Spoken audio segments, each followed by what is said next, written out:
tudo bem com vocês? Vou falar uma coisa pra você. Hoje eu acordei bem cedinho e aí eu fui fazer uma caminhada. E aí eu comecei a ter algumas lembranças da minha infância. Entre 5 e 6 anos, meu pai, ele bebia muito, né? E tinha uma moça que a gente passava sempre na porta dela quando meu pai passava bêbado. Um dia ela pediu que o meu pai me deixasse com ela. Ah, compadre, deixa ela comigo, deixa a Jussiara comigo, eu vou cuidar dela. O senhor, sua esposa morreu, você não tem condição de estar cuidando dela.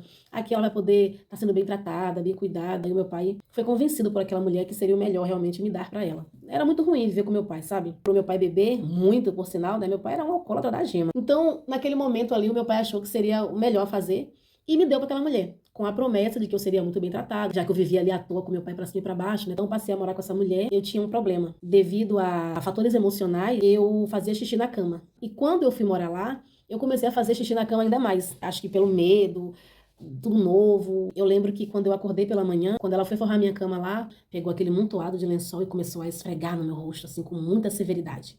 E esfregava no meu rosto, sabe? Esfregava, esfregava. E eu chorava, sufocada ali, com aquele cheiro ardido de xixi e me xingando. Eu chorei, chorei, chorei, tomei banho. E aí eu percebi que eu tinha caído no enrascado, apesar de ser criança, né? E quando foi no outro dia, eu fiz xixi na cama de novo, né? Então, fazer o quê? E ela fez a mesma coisa. No outro dia, a mesma coisa. Chegou um ponto que todos os dias, quando eu acordava, que eu percebia que eu tinha feito xixi na cama, o desespero era muito grande, porque eu já sabia o que viria, né? E eu já ficava naquela angústia esperando aquele lençol ser esfregado no meu rosto. Até que depois ela passou a não apenas esfregar o lençol no meu rosto, porque ela disse assim, não tá resolvendo esfregar o lençol no teu rosto? E ela passou a me bater, né, com uma cinta, e ela me batia, esfregava no meu rosto, ela me obrigava a comer uma comida muito ruim. E ela me obrigava, mas assim, ela dava o prato dela e da família dela, das filhas dela e do marido dela, era diferente do meu. Ela botava pra mim, eu lembro nitidamente, ela colocava pra mim um pouquinho de caldo de feijão com alguns carocinhos, colocava uma farinha por cima, e colocava ali um pouco de arroz e um pedacinho de carne, mas um sabor muito ruim no meu paladar e eu não queria comer.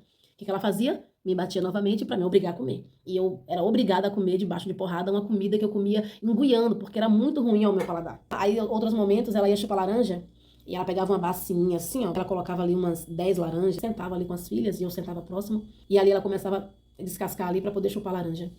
E eu lembro que ela me dava uma laranja. Da bacia de laranja, ela me dava uma laranja. E eu lembro que quando eu pedia pra ela, falava assim pra ela, madrinha, a senhora pode me dar mais um pedacinho de laranja? Ela me dava panada de faca. Me batia com a panadinha de faca, sabe? E dizia, você é espiona, pare com isso, pidona, não tem laranja mais não. E ali eu era obrigada a ficar ali sentadinha, contemplando ela e as filhas dela chuparem uma bacia de laranja, enquanto eu ficava ali salivando, querendo mais um pedaço de laranja e ela não me dava. Então, assim, por que eu estou te contando isso hoje? Porque na minha caminhada pela manhã, eu fiquei pensando em pessoas ruins, pessoas más, pessoas cruéis, né? E eu lembrei desse evento e falei, poxa, aquela mulher, como ela era cruel. Tudo bem, eu sofria com meu pai, sofria. Eu passava realmente maus bocados com meu pai passava, mas assim, apesar de tudo, ele era o meu pai. Agora você ser atraída para um ambiente com a promessa de uma vida melhor, de você receber amor, carinho, cuidado, aquilo que você não tem, e você receber algo ainda pior do que o que você já tinha, existem pessoas que são assim, sabe, muito ruins. Pessoas que são muito cruéis. E dentro dessa vida que eu tava levando ali naquela casa, meu pai passava pra me visitar de vez em quando, e eu chorava, eu clamava, implorava ao meu pai. Painho, por favor, me tira daqui, por favor, vamos embora, painho. Me leva. E ele, não, minha filha. E eu não conseguia falar. Porque ela tava do lado, me olhando com aquele olhar de, se você falar alguma coisa, sabe aquele olhar intimidador? E ali eu não conseguia relatar pro meu pai o que estava acontecendo comigo. Eu só pedia, pedia. E foram dias assim, meu pai, toda vez que meu pai ia lá me visitar, eu ficava implorando pra ele, pai, me leva, pai, me tira daqui. E o meu pai, não, minha filha, é melhor pra você, sempre bêbado, é melhor pra você ficar aí, papai tá sem trabalhar, não sei o quê, pererê. Eu, não, pai, não tem problema não, eu fico com o senhor, me leva. Até que um certo dia, o meu pai resolveu me levar de volta. Eu tenho 38 anos, tem mais de 30 anos que isso aconteceu, e eu nunca esqueci aquela atitude. Eu nunca esqueci aquela perversidade. Eu nunca esqueci aquela crueldade. Essas coisas que acontecem na infância, elas nos marcam pro resto da vida. Qualquer gatilho você vai lembrar do que aconteceu. Se você, hoje, adulto, que tá me ouvindo, se você passou na sua infância por alguma situação que você não era merecedor, que você hoje olha pra trás e fala, poxa, aquilo foi muito doloroso, foi muito difícil. Eu me solidarizo com você hoje, sabe? Eu me solidarizo porque eu sei exatamente o que é isso. Eu sei o que é você ter esse sentimento de olhar para trás e dizer, rapaz, aquilo foi brabo, viu?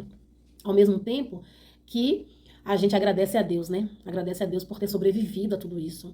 Eu sobrevivi a uma família de maluco, né? Eu fico me perguntando o que teria acontecido se meu pai não tivesse me tirado de lá. Mas eu saí daquele lugar. E quando meu pai pegou na minha mão e falou, bota as roupinhas na sacola da minha filha que eu vou levar. Se por um acaso você passou por alguma situação difícil, graças a Deus por termos sobrevivido. Graças a Deus por estarmos aqui hoje como adultos, né? A gente não esquece, mas graças a Deus que a gente não precisou repetir isso com ninguém, sabe? Então, assim, eu me solidarizo com as suas memórias. Se por um acaso ela for doída, como às vezes as minhas são. Mas ao mesmo tempo, eu louvo a Deus por até aqui ter nos ajudado o Senhor. E que esses momentos ruins que tivemos, essas lembranças ruins que a gente tem, que ela possa servir de estímulo para buscarmos ser cada vez melhor. De estímulo para sermos pessoas que acolhem, que abraça de verdade, que ajuda, que estende a mão, que cumpre o que promete. Que a gente nunca, nunca, em momento nenhum, a gente possa querer reproduzir nos outros aquilo que fizeram conosco. Nunca. Mas que possamos ser verdadeiros acolhedores. Pessoas que amam de verdade. Certinho? Fique com Deus. Até a próxima. Tchau.